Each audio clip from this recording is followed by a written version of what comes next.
하느님이시요 사람이신 그리스도의 시.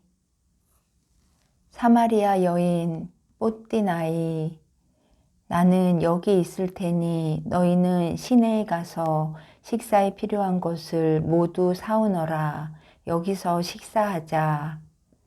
저희들 모두가 갑니까? 그렇다, 요한아. 너희들이 때를 지어가는 것이 좋다. 그러면 선생님은요? 선생님 혼자 남아 계시고 저 사람들은 사마리아 사람들인 것 같은데요. 그 사람들이 그리스도의 원수들 중에서 가장 나쁜 사람들은 아닐 것이다. 가거라, 가. 나는 너희를 기다리면서 너희들과 그들을 위해 기도하겠다. 제자들은 마지못해 간다. 그러면서 낮고 넓은 우물전 가까이 있는 양지바른 낮은 당장에 앉아 계신 예수를 보려고 서너 번 돌아다 본다. 매우 큰 우물이다. 어떻게나 넓은지 거의 빗물바지 웅덩이 같다. 지금은 잎이 없는 큰 나무들로 여름에는 그늘이 질 것이 틀림없다. 물은 보이지 않는다. 그러나 우물 곁에 있는 땅에 작은 물 웅덩이들과 젖은 물병들이 남긴 둥그런 자국들이 있어 물을 펐다는 것을 분명히 알 수 있다. 예수께서는 앉으셔서 늘 가지시는 자세로, 즉 팔꿈치를 무릎에 개고 손은 앞으로 깍지 끼시고 몸을 약간 구부리시고 머리는 땅 쪽으로 숙이시고 묵상을 하신다. 그리고 따뜻한 햇살이 몸을 따뜻하게 하는 것을 느끼시고 겉옷이 머리와 어깨에서 미끄러져 내리게 그냥 두신다. 그러나 그것을 개켜서 아직 가슴에 안고 계시다. 예수께서는 머리를 들어 누군가가 우물가에 떨어뜨린 커다란 빵 부스러기를 빼앗으려고 서로 싸우는 한때의 참새들을 보시고 빙그레 웃으신다. 그러나 참새들은 어떤 여인이 오는 바람에 도망친다. 여인은 왼손으로는 빈 물 항아리를 손잡이로 들고 오른손으로는 거기 앉아있는 남자를 보려고 놀란 태도로 베일을 젖히면서 우물로 온다. 예수께서는 35에서 40 사이로 보이는 키가 크고 윤곽이 몹시 뚜렷하며 아름다운 얼굴을 한 그 여인에게 미소를 지으신다. 그 여인은 올리브빛 살갗에 입술은 새빨갛고 꽤 두꺼우며 대단히 수치많은 눈썹 아래 있는 검은 눈은 엄청나게 크고 얇은 베일 속으로 보이는 따느린 머리는 호곡같이 새까만 것이 말하자면 거의 스페인형이다. 뚱뚱한 편인 몸매도 분명히 아랍 여자의 유형같이 약간 부드러워진 동방 여자의 유형을 보여준다. 여러 가지 빛깔의 줄이 있는 천으로 만든 옷을 입었는데 허리는 졸라맸고 통통한 엉덩이와 가슴에서 팽팽하고 그 다음에는 일종의 물결 치는 밑자락 장식처럼 되어 땅에까지 내려온다. 오동통한 갈색 손과 아마포 소매 밑으로 보이는 손목에는 반지와 팔찌를 많이 끼었다. 목에는 무거운 목걸이를 했는데 메달들이 매달려 있다. 메달의 형태가 여러 가지인 것으로 보아 부적 같아 보인다. 무거운 귀걸이들이 목까지 늘어져서 베일 속에서 반짝이고 있다. 당신에게 평화가 있기를. 물을 좀 주시겠소? 나는 길을 많이 걸어서 목이 마릅니다. 그런데 댁은 유다인이 아니십니까? 그런데 사마리아 여인인 저한테 물을 달라고 하시다니 도대체 어떻게 된 일입니까? 우리가 복권이 된 겁니까? 그렇지 않으면 당신네들이 굴복을 한 겁니까? 유다인 남자가 사마리아 여자에게 친절하게 말하는 것을 보면 틀림없이 큰 일이 하나 생겼군요. 그렇지만 저는 댁에게 이렇게 말해야 하겠습니다.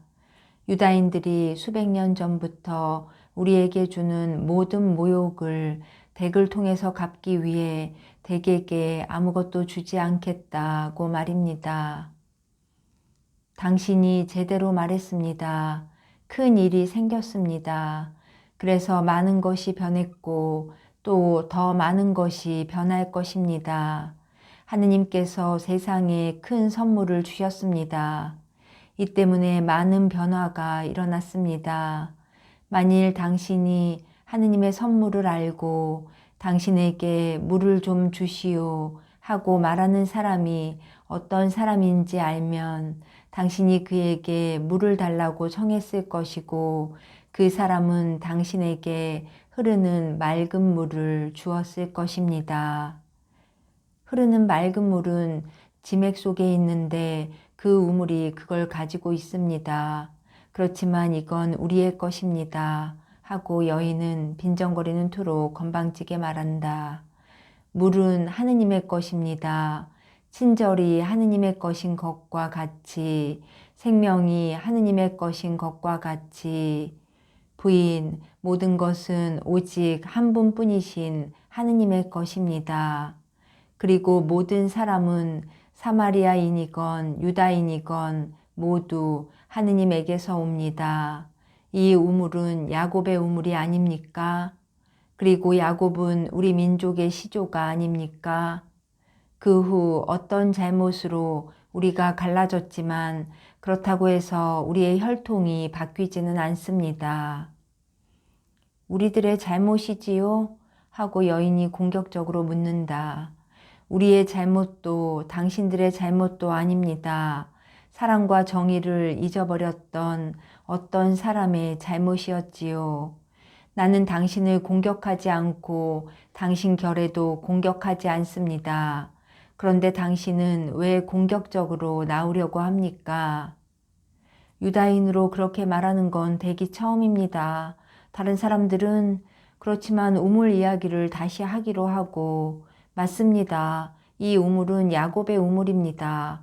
그리고 이 우물의 물은 하도 맑고 많아서 우리 시카르 사람들은 다른 샘물보다 이 우물을 더 좋아합니다. 그렇지만 아주 깊습니다. 댁은 동이도 가죽 부대도 없는데 어떻게 제게 흐르는 맑은 물을 퍼줄 수 있습니까? 이 풍부한 수맥을 자기와 자식들과 가축대들을 위해서 발견하고 우리에게 그의 기념으로 선물처럼 남겨준 우리 성조 야곱보다 댁은 더 훌륭한 사람입니까? 당신이 바로 말했습니다. 그러나 이 물을 마시는 사람은 또 목이 마를 것입니다. 이와 반대로 나는 마시면 다시는 목이 마르지 않을 그런 물을 가지고 있습니다. 그러나 그것은 온전히 나만의 것이고 나는 청하는 사람에게 줄 것입니다. 정말 잘 들어두시오. 내가 주는 물을 가질 사람은 항상 싱싱할 것이고 다시는 목이 마르지 않을 것입니다. 그것은 내 물이 그의 안에서 마르지 않는 영원한 샘이 될 것이기 때문입니다. 뭐라고요? 저는 알아듣지 못하겠습니다. 댁은 마술사입니까? 사람이 어떻게 우물이 될 수 있습니까? 낙타는 물을 마셔서 그 배에 공동에 저장해 두지요. 그렇지만 그 다음에는 그걸 다 먹어서 일생 동안 가는 법이 없지요. 그런데 댁은 댁의 물은 일생 동안 간다고 하십니까? 그보다도 훨씬 오래 갑니다. 그 물을 마시는 사람에 있어서는 그 물이 영원한 생명에 이르기까지 솟아나서 영원한 생명의 싹을 나게 할 것입니다. 그것은 구원의 셈이니까요. 댁이 그런 물을 가지고 있다는 게 사실이면 제게 그 물을 좀 주세요. 저는 여기까지 오느라고 필요합니다.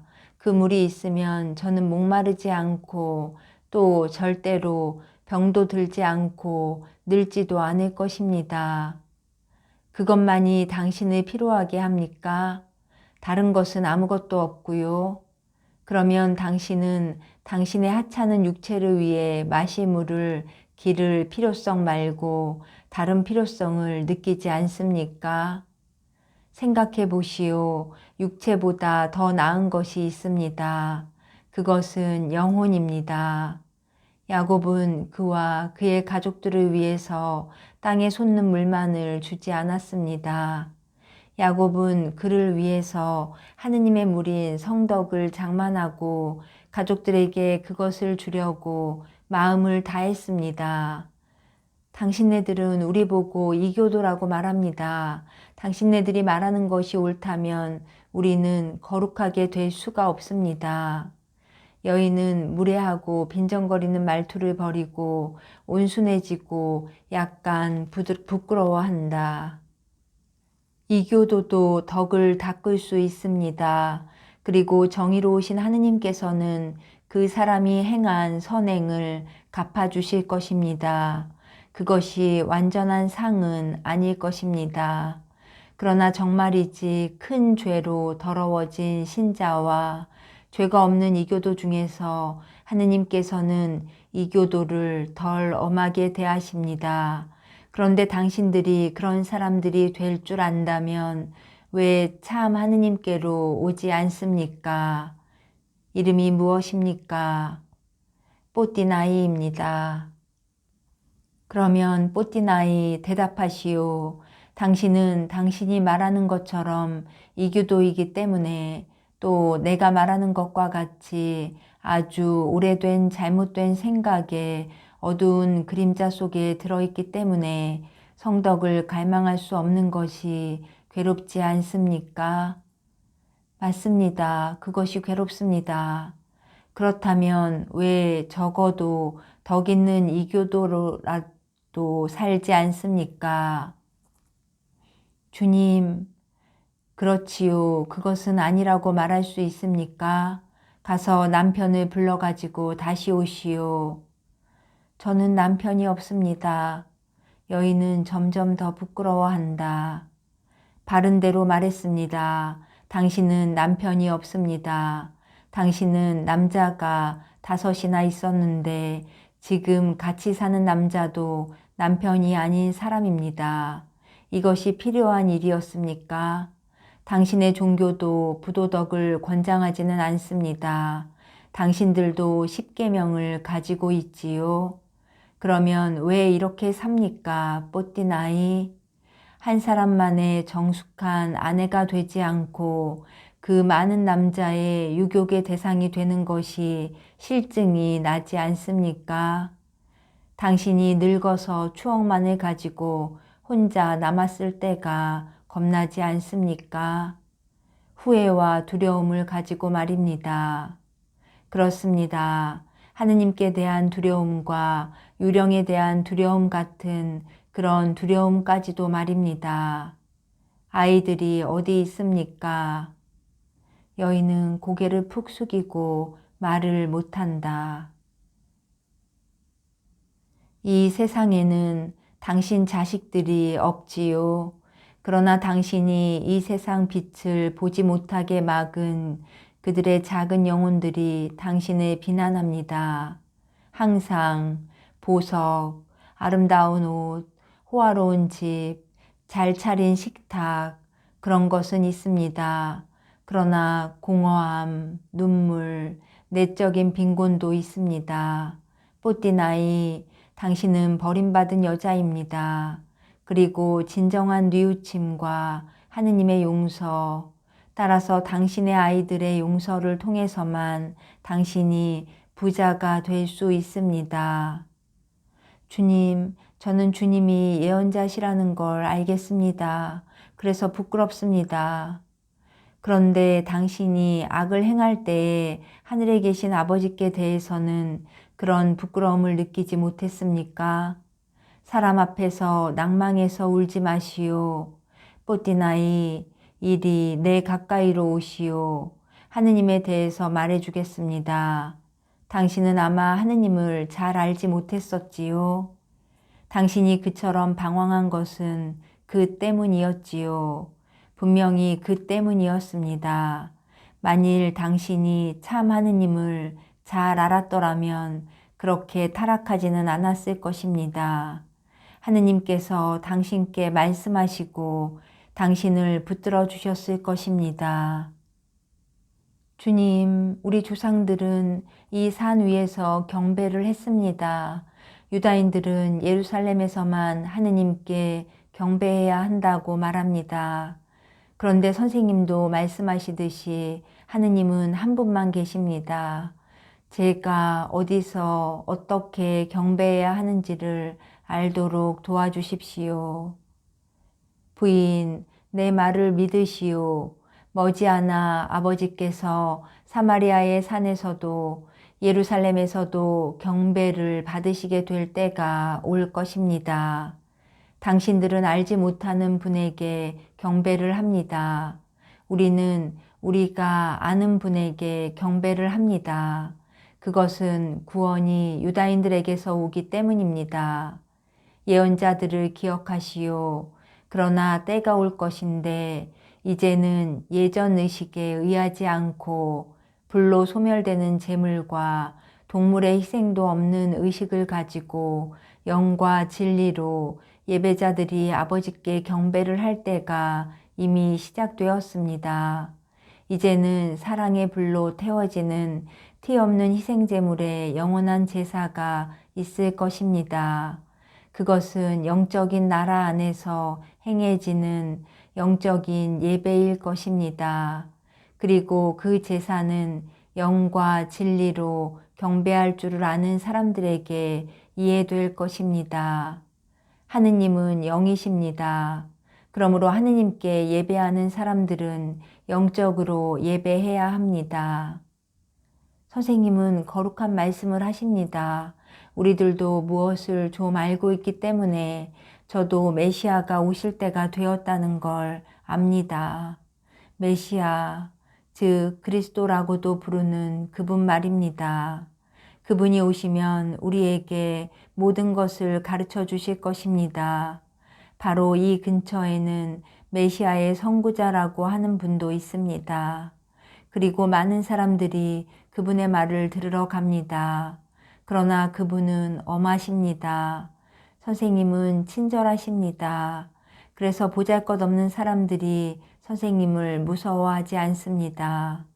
저는 그리스도가 친절하시리라고 생각합니다. 그분을 평화의 왕이라고 부릅니다.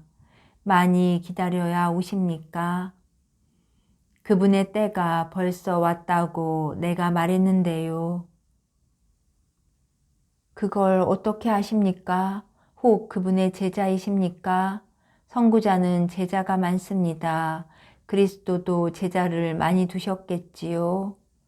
당신과 말을 하고 있는 내가 그리스도 예수요.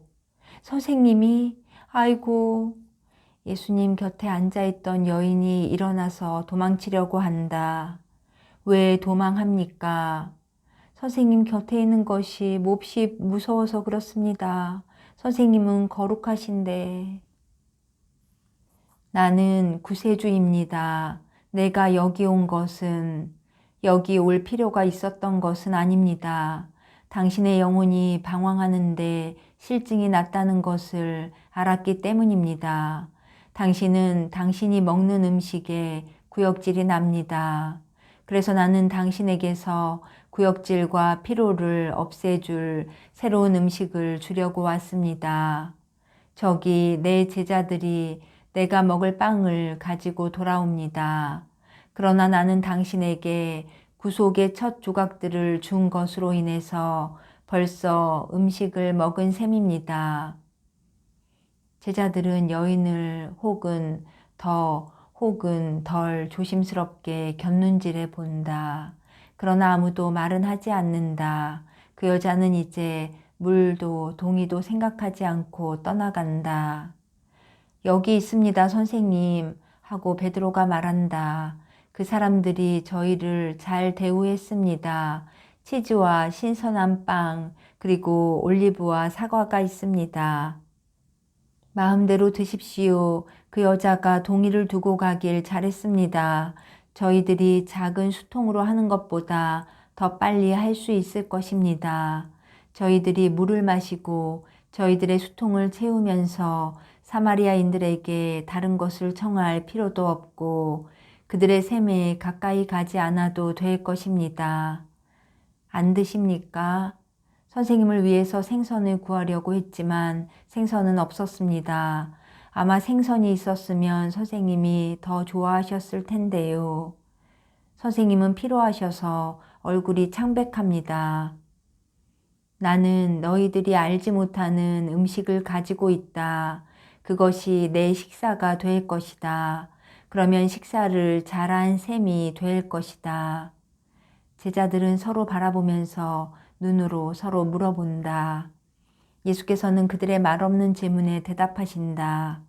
내 음식은 나를 보내신 분이 내가 하기를 바라시는 일을 완수하기 위하여 그분의 뜻을 행하는 것이다. 씨 뿌리는 사람이 씨를 뿌릴 때에 혹 수확을 하게 되었다고 말할 만큼 벌써 모든 일을 다 했다고 말할 수 있느냐? 아니다. 분명히 그렇지 않다. 이제 내 일이 다 끝났다 하고 말하려면 아직 할 일이 얼마나 남았느냐. 그 시간까지 그는 쉴 수가 없다. 그는 정오의 맑은 햇빛을 받고 있는 저 밭들을 보아라.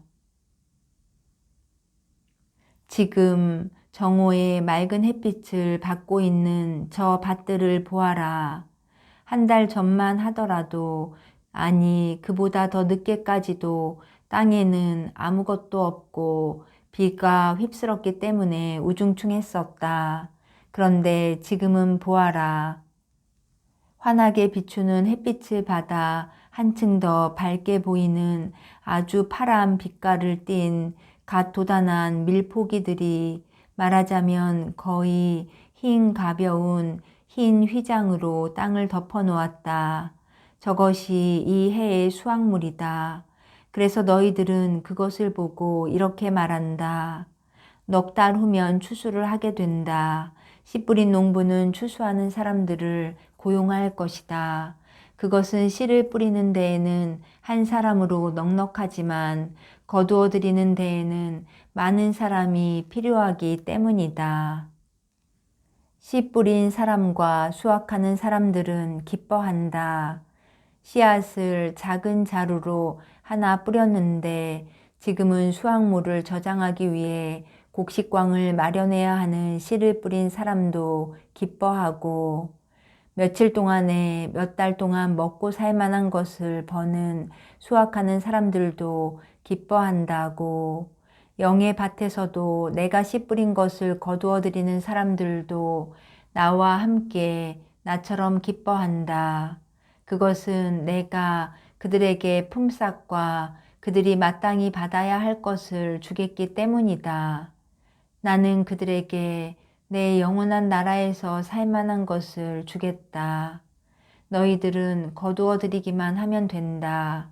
제일 힘든 일은 내가 하였다. 그렇지만 나는 너희들에게 이렇게 말한다. 내 밭에서 와서 추수를 하여라.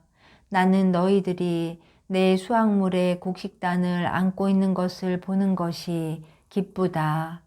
내가 사랑에 내 모든 씨앗을 꾸준히 뿌리고 너희들이 곡식을 거두어 들이고 나면 그때에는 하느님의 뜻이 이루어질 것이고 나는 천상 예루살렘의 잔치상에 앉을 것이다. 저기 사마리아 사람들이 뽀디나이와 같이 온다. 저 사람들에게 사랑을 베풀어라. 그들은 하느님께로 오는 영혼들이다.